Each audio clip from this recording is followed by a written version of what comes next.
Bows built to hunt carry power. Bows built to compete carry precision, but a rare few carry history, stitched into sinew, soaked in sweat, and strung with legacy. So, wondering what makes a bow so rare you'd be a fool to sell it? Well, in this video, we'll dive right in to 8 ultra-rare bows that you should never, ever part with. Let's get right into it. Number 8. Ben Pearson Golden Sovereign Series. Let's kick things off with the Golden Sovereign series by Ben Pearson. Whenever the conversation turns mid-century target bows, someone eventually brings this up. Pearson was already famous for bringing archery into every hardware store in America, but in the early 1960s, he set out to prove that he could compete with the boutique Boyers. The result was a limited run of Sovereign-branded recurves, such as the Lord Sovereign and the Golden Conqueror. They wore slim white glass limbs, Brazilian rosewood, and ebonite handles, and in some examples, a tubular mercury inertia weight sealed inside the riser. That weight allowed tournament shooters to steady the sight picture without an external stabilizer, a trick the company advertised as front weight control without the pole.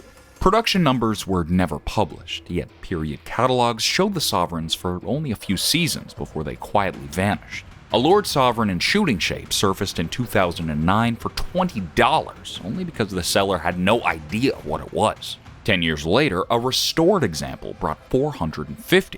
Today, a collector who wants one with the original decal, unopened limb tips, and that elusive mercury cylinder can expect to spend $600 to $700 and still feel lucky to find it. Rarity here isn't about century-old age, it's more so about a short catalog window, fragile cosmetic parts that flaked away under hard tournament use, and the unpleasant fact that many shooters gutted the mercury for safety reasons once the EPA classified the liquid metal as hazardous. Fewer complete bows survive every year, and that is why any Golden Sovereign you own should stay locked in your rack. Still here, legends? Smash that subscribe button. It's lighter than your draw and deadlier than your release. No fluff, just the rarest bows that every true hunter needs to keep. Number 7. Traditional Mongolian composite horse bows. Horn, sinew, and birch may not sound like exotic materials, but once a Mongolian boyar layers them with fish glue and forces a reverse reflex under rawhide wrappings, the result is a pocket-sized engine that hurled arrows across the Eurasian steppe for 2 millennia. Sure, modern enthusiasts can order replicas from Kasai, Tote, or Grosjean, yet even those craftsmen admit the waiting list is measured in months. A first-time buyer on Reddit learned the hard way that a real composite runs $300 to $400 before shipping, needs a special push-pull stringing technique, and hates dry indoor air. Few beginners accept that commitment, so the resale pool stays thin. Genuine 19th century horsebows are scarcer still, residing mostly in museum drawers, and dealers who handle them whisper 5-figure quotes but rarely let photographs leave the vault. What makes any composite Mongolian bow, historic or newly crafted, worth keeping is the labor. Horn strips must be boiled and bent, sinew must cure for weeks, and the finished limbs continue to relax for a year before they settle. If you're holding one that's tuned, dust-free, and free of belly cracks, congratulate yourself. You already own the bow that helped an empire expand from the Gobi Desert to the gates of Vienna, and no upgrade on the market can replace that legacy at any price you'd be willing to pay again. Number 6. Fredbear Kodiak Special Deluxe 1960. Fredbear's marketing brilliance usually focused on hunters, but in 1960, he surprised the target crowd with a one-season masterpiece, the Kodiak Special Deluxe. He took the proven Kodiak limb geometry, sandwiched zebrawood veneers under clear crystallite glass, added an I-beam rosewood riser capped with Purple Heart, and finished everything with a copper coin. Sadly, production glitches doomed it. Glue failures, cloudy clear glass, and shipping breaks convinced Bear to pull the model after only a single year. Surviving bows fall into 2 groups, those cracked in the shipping box and discarded, and those pampered ever since. A perfect 60-inch deluxe carrying its original limb tip overlays now brings north of $3,000. Even fixer-uppers past the $1,000 mark, provided the serial stamp and coin remain intact. The bow's rarity isn't a mystery. It was expensive, fragile, and offered for 12 short months. Collectors also love the shape because it mirrors the 1959 Kodiak profile, but carries fancier woods. Shooters chase it because despite the delicate glass, the bow draws smoother than most contemporary recurves. If one hangs on your wall with its clear glass still transparent, you're looking at the most temperamental diva in Bear's catalog. Let it stay there, unstrung, basking under controlled humidity, because finding another intact specimen will take years and a healthy bank account. Number 5. Adirondack Duroflex Recurve Bow. Built in upstate New York during the fiberglass boom of the late 1950s, the Adirondack Duroflex experimented with a symmetrical dual-shelf riser so right and left-handed shooters could share one weapon at camp. Solid glass limbs and a stubby 62-inch length made it handy in brush but harsh to draw past 28 inches, which likely also doomed sales. Over the last 2 years, consigners have listed tens of thousands of vintage recurves online. Only 2 were verified Duroflex models. One seller asked $200 and found a buyer who knew exactly what he was getting, a piece of design curiosity assembled in extremely low numbers. The bow's scarcity comes from 3 factors. Firstly, the company never matched the distribution muscle of Pearson or Bear. Secondly, many shooters dismissed fiberglass-only limbs as kid stuff and discarded them when laminated bows got cheap. Finally, the ambidextrous grip meant twice the shelf wear, so many survivors looked battered. If you own a Duroflex with its dual leather shelf pads still stitched in place, resist the urge to flip it for a quick profit. The next chance to buy another one may not arrive for years, and when it does, the price will almost certainly have climbed. Number 4. Antique Kyudo Bow, aka Yumi. Walk into a Japanese dojo and the first thing you notice isn't the arrows, it's the bow's size. A Yumi stretches 7 feet, yet balances across the left knee with ease thanks to its bamboo core and asymmetrical profile. In the 19th century, craftsmen coated the exterior in red or black lacquer and inscribed auspicious poems along the upper limb. One such example, dated to the late Edo or early Meiji period, crossed the block at Akiba Antiques in 2021 with a catalog estimate of $100 to $1,000. The wide range reflected condition. Small chips in the lacquer, minor warpage, and humble provenance kept the reserve low.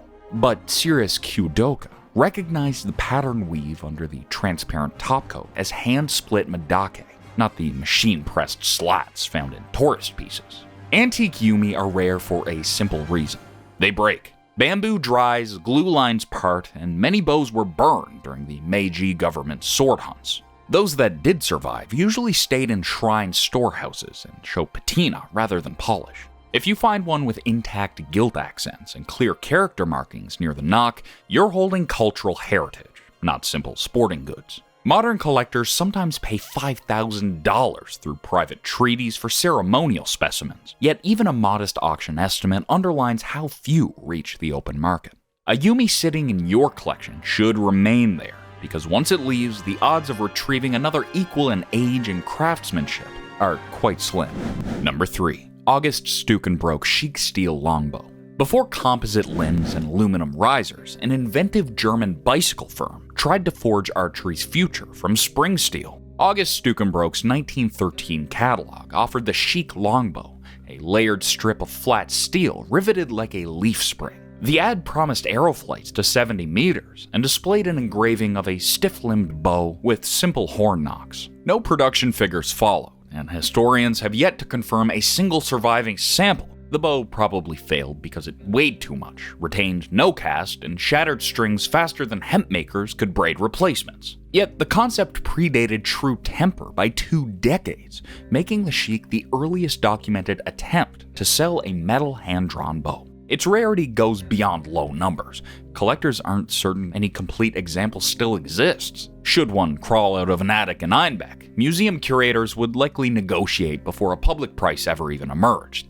In practical terms, the Chic might command whatever the seller names, for there would be 0 comparable sales. If you do encounter one, recognizable by its layered spring limbs and the Stukenbroke stamp, realize that you've uncovered a ghost from archery's industrial experimental phase. And that ghost deserves a display mount and an insurance rider, not a quick auction flip. Number 2. Fredbear Grumley Deer Slayer. When Fred Bear hired Nels Grumley in the late 1930s, he gained more than just a craftsman. He gained credibility among serious woodsmen. Grumley shaped every limb by hand and refused to sign bows that he didn't personally complete. Around 1946, as fiberglass entered the shop and mass production loomed, the pair produced a batch of transitional recurves labeled Bear Archery in black script on the belly and carrying the small running bear decal. Collectors refer to them as Grumley Deer Slayers. One such bow sold on eBay for $2,025 after 41 bids, despite visible hunting wear. Its appeal lies in the timeline. See, it was built after the war, but before Grumley walked out in 1948, so the bow bridges folk craftsmanship and factory throughput. Every inch, lack of tip buildups, woven glass back, smoothly sculpted shelf, reveals Grumley's touch. Only a handful remain with their original finish, and even fewer display his flowing pencil signature. Sellers occasionally try to pass later Grizzly statics as deer slayers,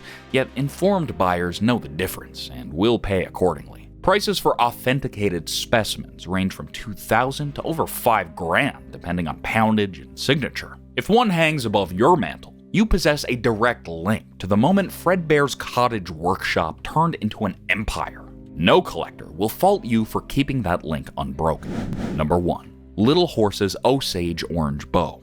And last but not least is the bow that looks like a plain yellow stave, which doesn't usually command the limelight, but the 30-year-old Cheyenne warrior who wielded this particular stave needed no decoration. Little Horse, born in the late 1830s to a Northern Cheyenne father and Crow mother, rode with the Kit Fox Warrior Society and led charges at the Fetterman Fight of 1866. By June 1876, he was on the Greasy Grass River wearing a full war bonnet, and eyewitness accounts place him among those who stripped Tom Custer's body. Years later, his Osage Orange bow, still wrapped in buffalo hide sinew, turned up in Geronimo's final mountain camp, hidden in a cave before the Apache surrender of 1886. Carl Moon, the frontier photographer and artifact broker, acquired it with 4 arrows, each 23 inches, 3 still tipped with metal trade points. Moon documented the ensemble in his notebooks.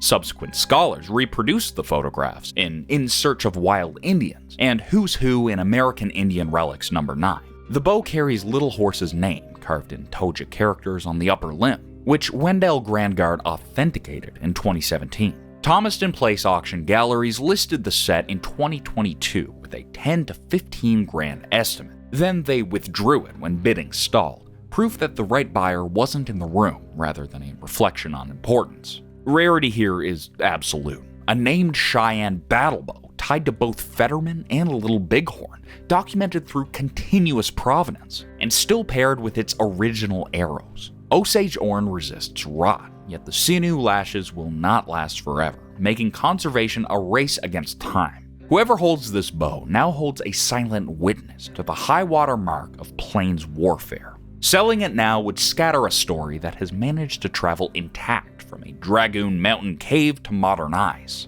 Some artifacts just demand stewardship over profit. This is one of them. And that wraps up our list of rare bows that deserve a permanent spot in your rack, not on some auction block. Got one that you think should have made the list? Drop it in the comments down below. We are always on the hunt for legends. Make sure to like, share this video with your archery crew, and subscribe for more bow hunting stories you won't hear anywhere else.